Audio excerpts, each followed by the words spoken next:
Thanks to the Friends of Gelorup for inviting me here, and since I started an association with the Friends, I've developed some very deep relationships with the girls in particular.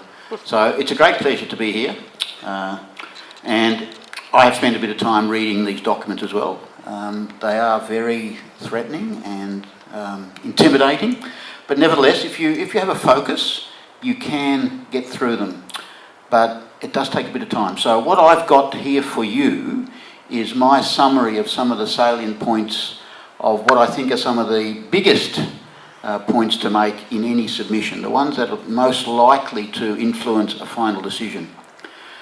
But my experience in campaigns like this is it is very, very difficult to change a position, a decision that is this far advanced. The problem is, these decisions are often made 40 years in the past. And at that time, they're very nebulous. People don't know the area, they don't get involved, they don't have an input, and so they get made by other people. Plus, community attitudes change, laws change, needs change, the environment changes. So when the rubber hits the ground or the cars hit the track, the decision is almost cast in bitumen. Almost. But we never say never, because like row 8, that was stopped at the last minute. Well, not quite at the last minute, after the last minute. And there are some projects that can be stopped or changed. So I've told the Friends already that, this will be a hard task to change, but that doesn't mean you should not try, because you can still make a difference. And if that difference is not to stop the road, it may be to change its alignment, or it may be to improve its current alignment, all of which are worth doing. So that's what keeps me going, the fact that whatever you can do is worth doing. So,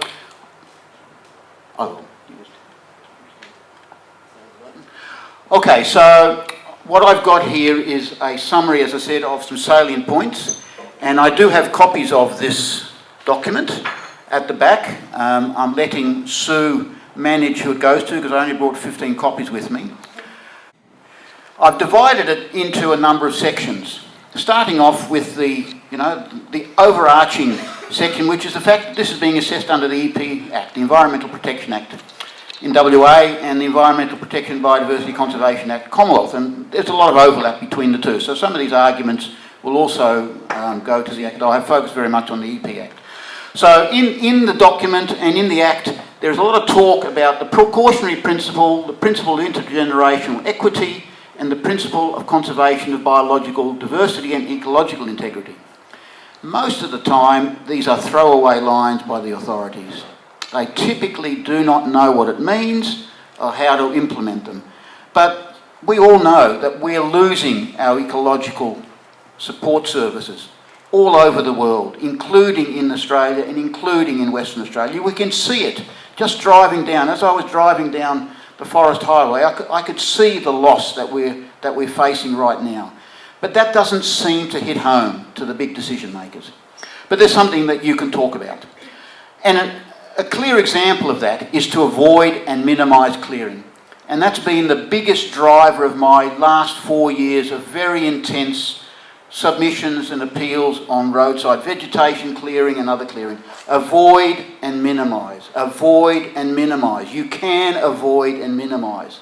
In fact, the Wildflowers' position now is that projects should not go ahead unless clearing is totally and absolutely unavoidable. It's the reverse of the current situation, where clearing is seen to be a right and you have to have arguments to stop it. We want to reverse that onus of proof. The given should be you shall not clear unless you can prove that you need to do it and that there are absolutely no alternatives. So apart from this 5 or 6 page summary, I've written a 20-page document already where that is a very big part of the submission, which you can also copy. It's also true that balancing environmental concerns, which is often an argument that politicians and ministers make, we have to balance the environment with, the rest, is now totally outdated. It doesn't work anymore. There has been so much balance that the environment is now well, way down. The balance has shifted so far that the environment just hasn't had any weight at all. So to have this balance, and it keeps coming back from the department, from the EPA, from the minister, we have to balance the environment with social, economic and cultural concerns. That is no longer a strong enough argument. In fact, our argument now is, and again it's in my submission, that for every dollar that anyone spends on built infrastructure, like roads, railways, ports, airports, hospitals and schools, there should be $1 spent on green infrastructure, meaning land acquisition for conservation, revegetation, feral animal control, weed management and small-scale mosaic bushfire control. So with this project being what, $950 million? We'd be asking $950 million of green spending. I don't think we've been given very much. Even in the last budget, I think we only got 55 million, and there was about $2 billion worth of road projects. So that's an argument we've made very forcibly. I made it personally to the Premier when I was invited to a community cabinet in Jandakot. I've made it to the Minister for Roads. I've made it to quite a few people. The more people that say it, hopefully the more it will be taken notice of.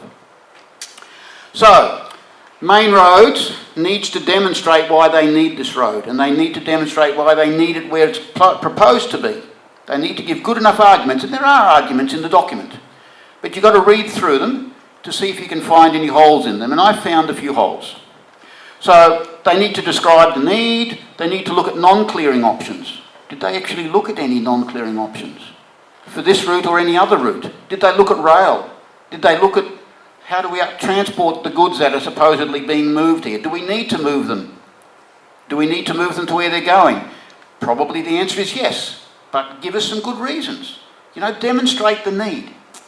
Can we upgrade our rail networks? Are there alternative project routes and designs, which are the main focus of probably what Main Roads and EPA will look at? So, the second section of my submission is about the alternatives. So I'm aware that several alternative routes were looked at, the red and green routes in particular, and this diagram there shows one of those routes, the red route, and they split the whole corridor, or the southern section, into two bits, which on the face of it looks all right, but when you look at it holistically, it ends up giving you the wrong answer. Because there are some alternatives which don't go to that node, that Hastings Road intersection, which if you were to stop focusing on that, you could go somewhere else and have a much better route. So the red alignment, which is the favoured and proposed route, has constraints on native vegetation and fauna. Huge constraints, as we'll get to in a minute. The green alignment is said to have constraints on wetlands and aquatic fauna. The green route is typically further removed from the population, and it's in the farmland. I have to admit that, and it is in wetlands. It is in farmland that is relatively wet, no question.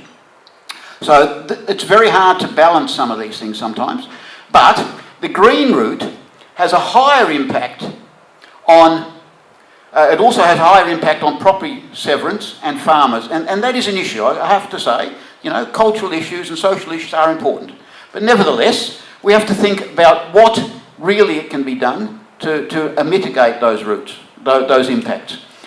Main road studies apparently showed little advantage for either of those alignments. So a choice has been made. Somebody's made the choice, you know, which is more important. We can help influence that choice, even at this late date. So Main Roads mainly chose the route on the basis of previous planning that was done 40 years ago. The fact that they've already gazetted the road, they've already spent money, and apparently that route will reduce, the green route will reduce network efficiency. Well, these are very technical issues, but I think they can be challenged, because I'm not sure that they hold up, that the red route is in fact the best route. In fact, I'm probably going to show that it isn't. Because this is the green route, which is the southern half of it, starting from Hastings Road. But if you were to take that route further to the east, which I did when I looked at the aerial photography, there's a much better route, which doesn't severe properties as much as otherwise would be the case. It can miss a lot of the wetlands. It misses the quarry, the basalt quarry, which is a huge asset. which otherwise would be, you know, sequestered and totally unavailable, or at least mostly unavailable. And the green route, 95% of it, the vegetation is degraded or completely degraded. Not the red route. There's lots of good vegetation on the red route. The green route has much lower impact on peri-urban areas and homeowners, which are actually in the majority and probably has the biggest impact on the social aspect of this project. The green route is also further to the east. It has a much greater scope to be widened later or even now, and is much more future-proofed than the red route, which is very constrained between properties. And if it's built and widened, it'll have even bigger impacts. So, you know, for future, if we're talking about future, the green route is actually a lot better. And even if the red route is built, I've been told, I've been advised, it's been suggested that you probably will need that green route anyway at some point in the future. So why are we building or locking ourselves into building two routes? Because it's the government who makes the decision. Exactly. The decision was made 40 years ago.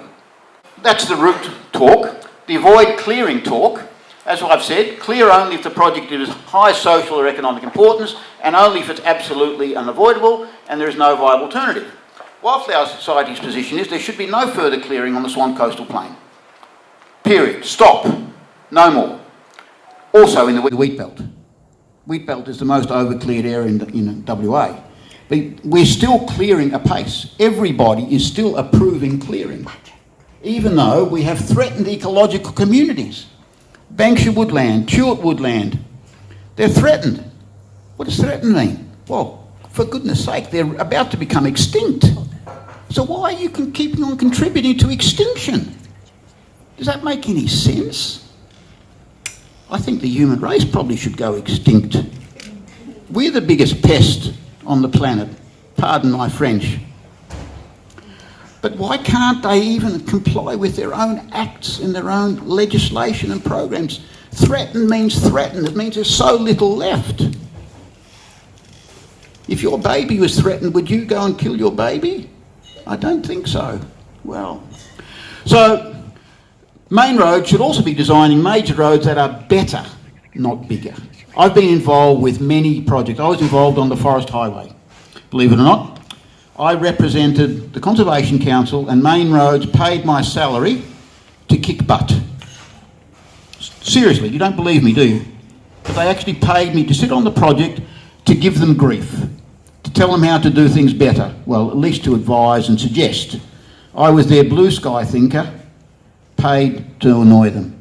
So I've been involved on some very big projects. Gateway project, Northlink project. Main roads and Main Roads WA are just getting too big for their boots. Roads are just becoming seriously inconvenient, disastrous, dominating our landscape. I don't dispute the need for roads. We just need to build them better, not bigger.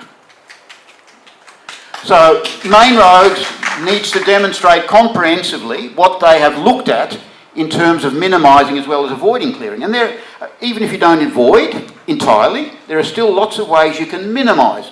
And this comes about from my, 10 years of experience.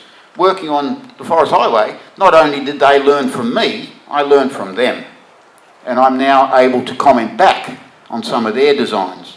So these are some of the points. Reduce the scale and number of grade separations.